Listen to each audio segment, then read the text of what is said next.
What is an abundance mindset? What is a scarcity mindset? And do you even know which mindset you spend most of your time in? Well, today I'm going to talk about why you might need to expand your mindset to step fully into your soft life. If you ever catch yourself playing small or shrinking at work or talking yourself out of a dream because you think that it's too much, that's what we're talking about today. Hey there, I'm Kathleen, and I help women navigate life and career transitions with more ease and less chaos. And if you're new to my channel, here we talk about lifestyle, entrepreneurship, and faith. And this video is part of a series that I'm calling The 8 Keys to a Soft Life. Now, this video and the next two in the series will really talk about and show how all of these keys, how all these principles really work together. So make sure that you're subscribed so that you don't miss the rest of the series. Because once you understand how these keys work together and why they matter, it'll be a lot easier to embody the soft life that you want instead of just talking about it. And I also have a free guide that helps you assess where you are in your transition because remember, stepping into your soft life era is a transition and you need to know where you're starting from. So that guide is free when you subscribe to my free newsletter on Substack. You'll be able to download a copy of that guide. So look in the description box for a link to join. Now, let's talk about the difference between a scarcity mindset and an abundant mindset. Because even after we've released old limiting beliefs and we've replaced them with new ones and we've reset our desires, our brains still naturally hold on to what feels safe, which is familiarity, comfort, what it already knows. And expanding can feel dangerous or risky. And that can show up as hesitation, comparison, fear of failure, or fear of success, and just holding ourselves back even when consciously that's not what we want. But, that's why a lot of us default to scarcity mindset because that's what our brains know. That's what our brains think keep us safe because maybe that's what kept us safe in the past.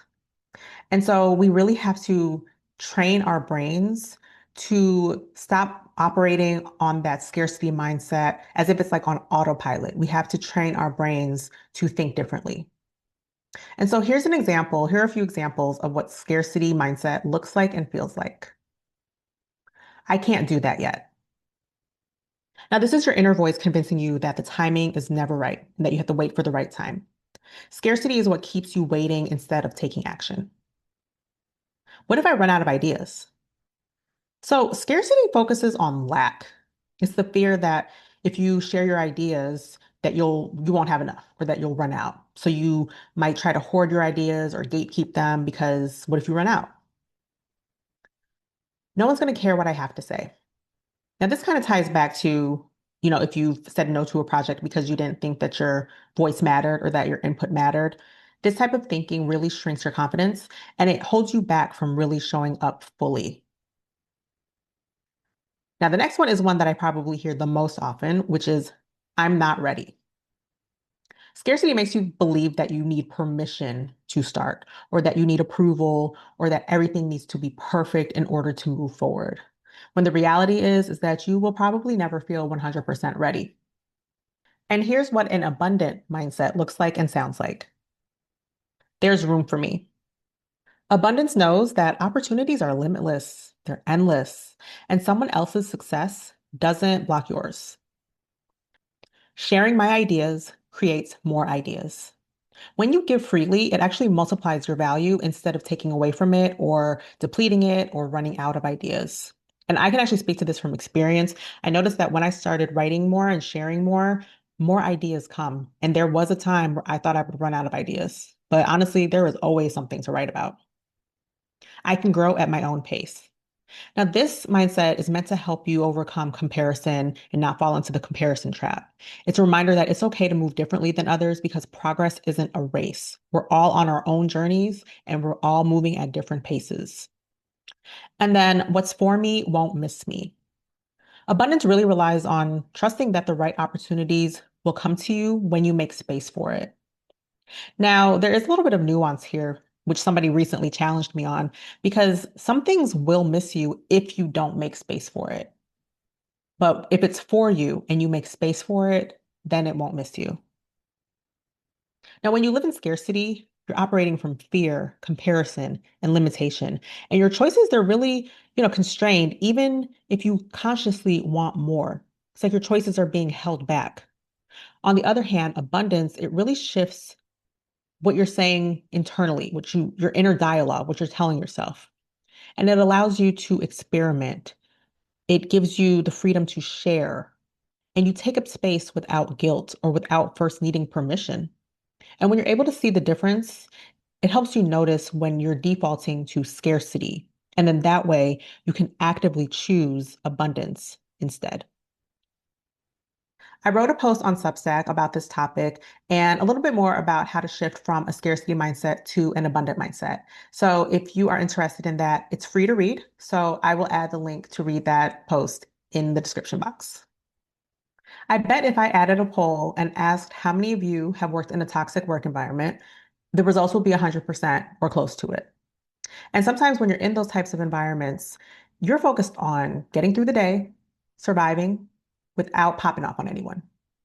And when you're constantly trying to navigate or survive a toxic environment, especially at work, it trains your brain to believe that there's not enough safety or enough space for you.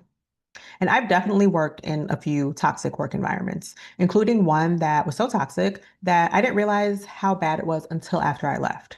After a couple of former coworkers told me that I was actually bullied in that environment. And I don't know if I disassociated or anything, but I didn't realize that that's what I was experiencing. I didn't realize that that's how bad it was. I probably should talk to my therapist about that, but that's not the point. All I knew is that when I started working for myself, I did not want to recreate any of those toxic environments. Even though like I don't have a team, it's just me right now. I was creating an environment that was psychologically safe from the beginning so that when I eventually do have a team, we're all on the same page and understand that this is a psychologically safe space. We don't do hustle culture. There are just certain things that I was not going to bring with me as an entrepreneur. But what I didn't realize is that when it came to work and how I show up, I had a scarcity mindset. And that really surprised me because typically I try to be expansive. I try to think abundantly and have an expansive mindset. I genuinely think anything is possible. But at the same time, because of those toxic environments, it does make sense, or did make sense, why I had a scarcity mindset, because my inner world and my outer world, they didn't match. And, again, I've talked about the performance trap, and I've mentioned how even after we have broken out of the performance trap, we can still bring that scarcity mindset with us. Because for me, I was dreaming big. I have big dreams, but I was still like asking for permission to take up space. Now, what honestly changed for me is when I saw another service provider who launched a product that is similar to the work that I do. But when I saw what they launched, I noticed that there were some gaps. And I'm not saying that to be shady. That's not shade. I just noticed that there were some gaps, some things that were missing. And those gaps, that was something that I could offer in my solution. It was actually something that I was already working on. So when I recognized that they had that gap, it showed me like, okay, we're working on similar things. We might even have the same audience that, this product is really for, but what she's working on and what I'm offering, they're similar, but they're actually a little bit different. And so that showed me that even when things look the same, even when you have two products or two offers from service providers or whoever that look the same, they're usually not exactly the same. There's usually something that one product solves that the other product does not, and vice versa.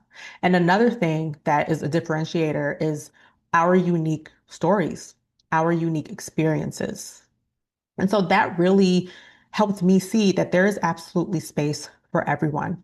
And sometimes when someone has a product or a service or an offer that's similar to yours, it really shows that there is a need in the marketplace for whatever your solution is. So, competition doesn't necessarily mean that there's not space for you. It's an opportunity for you to see, like, is there a gap that's missing from what your competitor is offering, or is there something that you offer that's different? How is what you offer different from what that person offers? And I'm pretty sure there is something different, but can you identify what that differentiator is? And that's what you offer, and that's how that's different from what somebody else offers. And there's enough space, enough room for both offers, even if they're similar, for both of them to exist and be successful.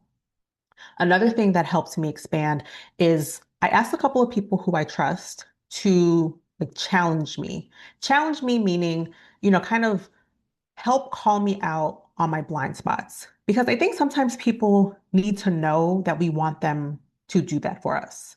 People need to know, like, they need our permission to let us know when we are just moving with blinders on.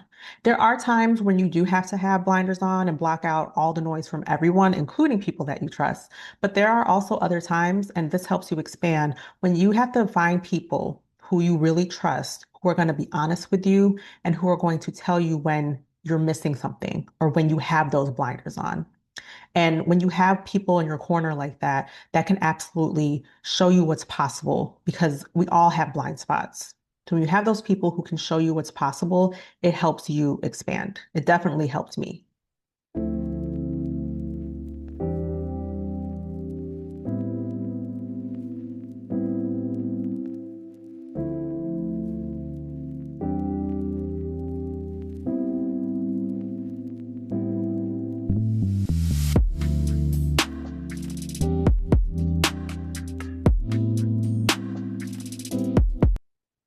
If you are new to my channel, be sure to click subscribe so that you can keep seeing content like this, and make sure that you like this video if anything resonated with you. If you have ideas for videos or other suggestions or any questions, go ahead and drop that in the comments. And just remember that simply engaging in this video by watching this video, you are taking a step towards living a softer, more abundant life. Stay tuned for the rest of the 8 Keys to a Soft Life series. Thanks for watching, and I'll see you next time.